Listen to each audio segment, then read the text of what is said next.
সে international umpire, আমরাও international player. শিক্ষার শেষ নেই, সবাই তো শিখে, আপনারাও আমরাও সবাই প্রত্যেকটা দিন সবাই ট্রাই করে যে কিছু না কিছু শেখার জন্য।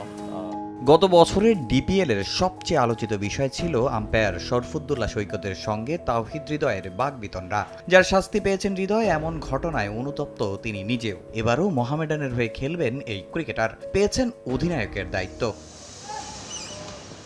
লিস্টে মর্যাদা পাওয়ার পর প্রিমিয়ার লিগ শিরোপা জেতা হয়নি সাদা কালোদের। এবার সেই চ্যালেঞ্জ হৃদয়ের সামনে। কাগজে কলমে ফেভারিট মোহামেডান, তবে হৃদয় চান মাঠের পারফরমেন্স। দিন শেষে মাঠে যে টিমটা ভালো পারফর্ম করবে সেই টিমটাই তাদের পরে রেজাল্টটা যাবে। তো আশা করব যে আমাদের যে টিম আছে ওয়েল ব্যালেন্সড আছে টিমটা।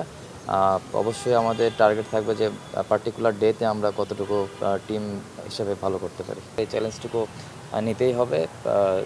তো আশা করব যে সামনে যে অপরচুনিটিগুলো আসবে অ্যাজ এ ক্যাপ্টেন হিসেবে বা টিমের যতটুকু পারবো আমার দিক থেকে বেস্ট সার্ভটা করার চেষ্টা করবো ইনশাল্লাহ। নানা অনিশ্চয়তা কাটিয়ে মাঠে গড়াচ্ছে ঢাকা প্রিমিয়ার লিগ। এবার সুযোগ সুবিধা বেড়েছে অনেক। মাঠে থাকবে আইসিইউ সম্বলিত অ্যাম্বুলেন্স। বিসিবির প্রতি কৃতজ্ঞ হৃদয়রা। অনেক প্লেয়ার আছে যাদের ওই টুর্নামেন্টটা খেলে ফ্যামিলি রান করে। তো আশা করছি যে তাদের জন্য সামনে ভালো সুযোগ করে দেবে বিসিবি থেকে ইনশাল্লাহ।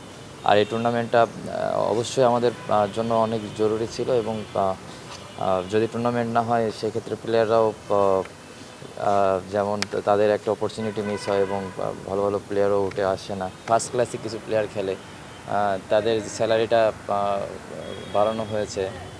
তো এই দিকগুলো অবশ্যই খুব ভালো, পজিটিভ একটা সাইন। ইনশাল্লাহ সামনের দিকে আরও ভালো ভালো কাজ করবে ইনশাল্লাহ। একটা সময় ডিপিএলও ছিল দর্শকদের আগ্রহের কেন্দ্রে, কিন্তু এখন জাতীয় দলের খেলাতেও প্রায় দেখা যায় ফাঁকা গ্যালারি। জানিয়ে আক্ষেপ হৃদয়ের, দায় দিলেন নিজেদেরই। আগে যে ক্রেজটা ছিল এখন হয়তো বা আমার কাছে মনে হয় ক্রেজটা, জানি না আমি রং হতে পারি, ক্রিকেটে একটু হলেও কমেছে। এখন কমার পিছনে হয়তো বা আমাদেরই আছে যে আমরা টিম হিসাবে ভালো করতে পারছি না, বাট আশা করব যে এটা আবার ঠিক হয়ে যাবে। আর এটা তো ট্রেডিশনাল একটা লিগ, ঢাকা লিগ সবসময় এক্সাইটমেন্ট থাকে এই টুর্নামেন্টে।